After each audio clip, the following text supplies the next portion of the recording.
C'est la seule circonscription du Puy-de-Dôme où le sortant ne se représente pas. La deuxième circonscription, qui couvre Riom, les Combrailles et le Nord-Limagne, va donc voir l'avènement d'un nouveau ou d'une nouvelle députée. Pour succéder à Jean-Michel, le PS présente Christine Pires-Beaune, 47 ans, actuelle directrice des services de la ville de Riom.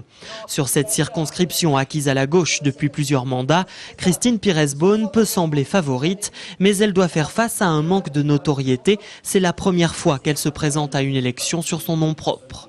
Avec François Hollande qui, sur cette circonscription, a eu quand même plus de 60% des suffrages, puisque je crois de mémoire 60,8 sur l'ensemble de la circonscription.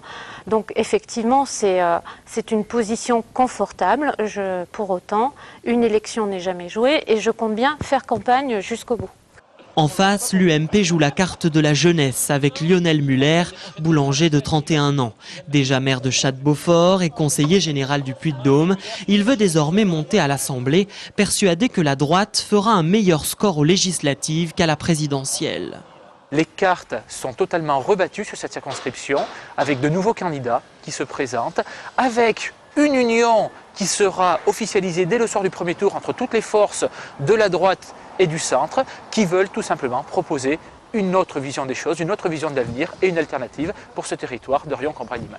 Autre élu des Combrailles, Pascal Estier, le maire des Ancizes-Comps, représente le Front de gauche. Cet architecte de 52 ans s'était déjà présenté en 2007. Il avait dépassé les 9%. Son créneau à lui, c'est la défense des services publics.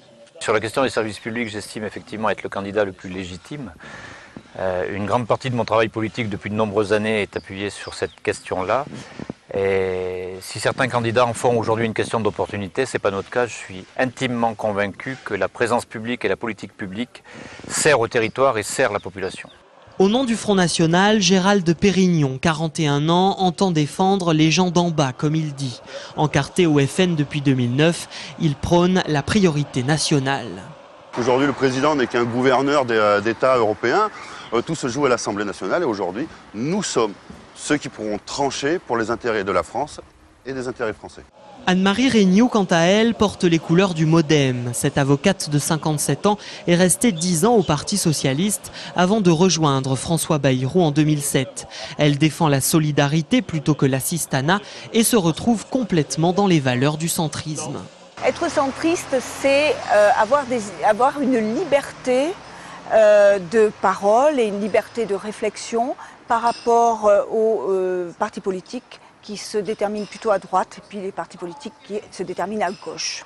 Se présente également dans cette circonscription Dominique Leclerc pour Lutte ouvrière, Jacques Montel pour l'Alliance écologiste indépendante, Marie-Françoise Joët pour le mouvement des écologistes indépendants, Audrey Pierrot sans étiquette, Agnès Molon pour Europe Écologie Les Verts et Gisèle Dupré pour le Nouveau Centre.